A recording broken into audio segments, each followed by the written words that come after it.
So you probably know mine and Geoff's work possibly, but we're going to be discussing some aspects of both our research today.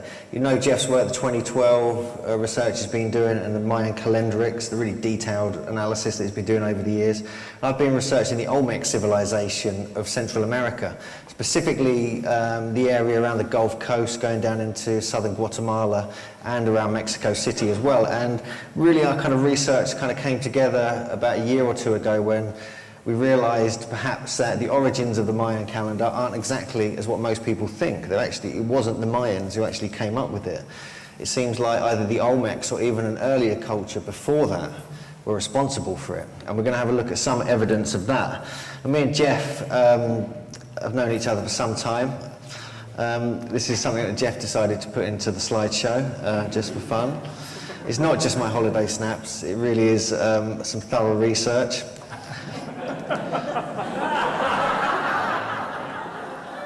This was taken at the Venus Transit camp in 2004, and the orbs were having a strange effect on us. And interestingly, the Venus, in June 2012 is when the Venus comes in front of the Sun again. So there's actually a festival to celebrate that, which we're going to be involved with next year. But anyway, this is what we're going to be sort of discussing today. I'm going to give an overview of the Olmecs, because I don't know if many of you know about the Olmecs, because not many books have been written about them. But if you're looking at it from a megalithic, from an ancient mysteries perspective, there's a surprising amount of interesting things that they were up to, going back a couple of thousand BC or beyond.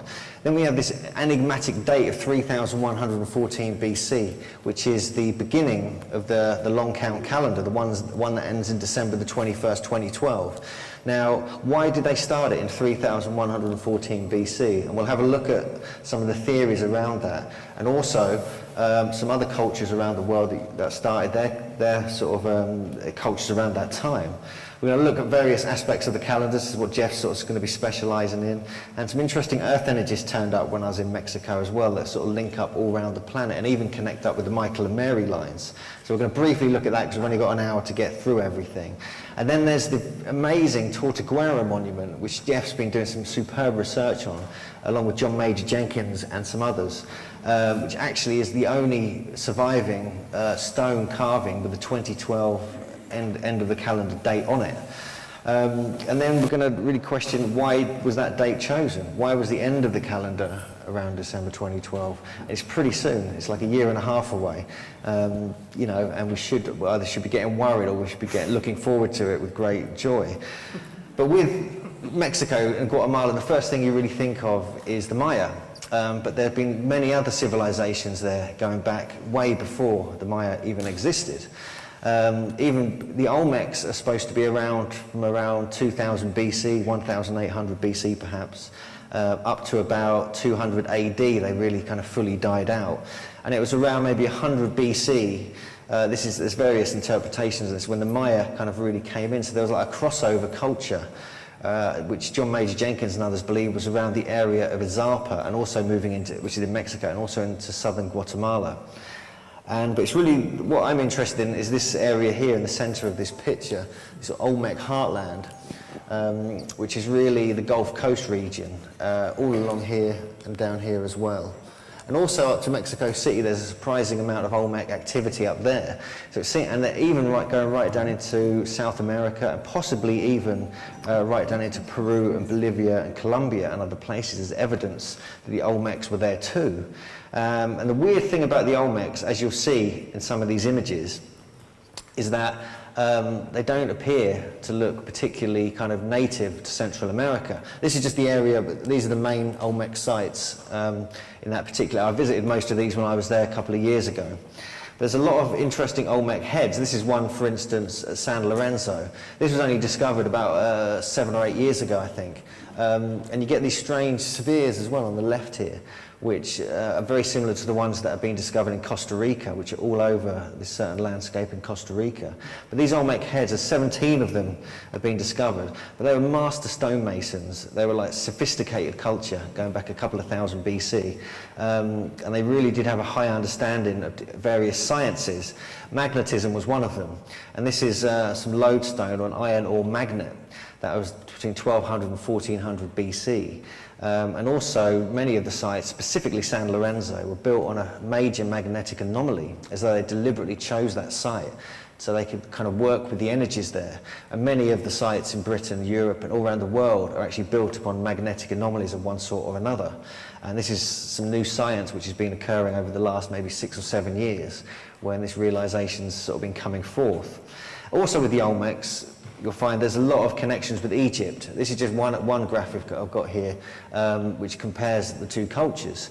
And I think what's most interesting, you know, the connection with Egypt, or even with certain parts of Africa, is the sort of negroid-looking faces that these great colossal heads have, because they're certainly African-looking, sort of Nubian king-looking almost. I've got some other images we can look at there. But there's a place called San Andreas here, just near one of the major sites of La Venta, which is where we start seeing evidence of the calendar occurring in Mexico before the Maya supposedly existed.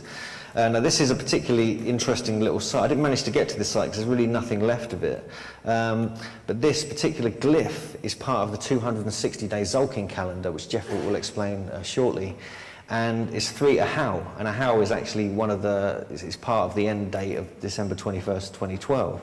And it's just some cylinder seals that have been discovered there, which I've only just found out about. And here's just some of the other references and connections with Africa, and you can see the similarities in some of these pictures. These are from a book from a guy called Ivan van Sertimo, who's done some brilliant research connecting Africa and Central and South America. And you can see the facial features, especially on the top right there, how they're incredibly similar to a Kenyan Nubian king. And you can clearly see, and yet the academics to this day still claim that the Olmecs are actually just natives to Central America, and this certainly isn't the case. Now, there's lots of other carvings, as we'll see through the talk, which show that there were white people there with beards, and it's known that in Central America that people did not have beards naturally and did not have any facial hair. So there's a suggestion that it may have been a cosmopolitan kind of transoceanic culture which they were part of. This is a place called Santiago Tuxtla. This is near the famous site Tres Zapotes. And what's been noted here, you can see the mounds in the background in the picture that's in the museum. And there's a great head also, another great colossal head just in the main park area just outside the museum. But on the back of the head there's these 7 braids. I don't know if you can see it clearly there. And this is a tradition from Kenya. And this is something that Ivan van Sertimo, he kind of came up with and realised. He kept finding all these similarities with Africa and Central America. And whether that's connected with the calendar, we don't know yet, because we don't know if there were sort of particular calendar cultures in that part of Africa. Here's some other heads and stones from Tres Zapotes. Some acoustic properties that many of these stones had as well. When you go in there and you start tapping them, you realise they had quite a knowledge of acoustics. So we can see clearly, you know, that we're starting to see a picture that they were quite sophisticated, and these were the people who really taught the Maya what they knew.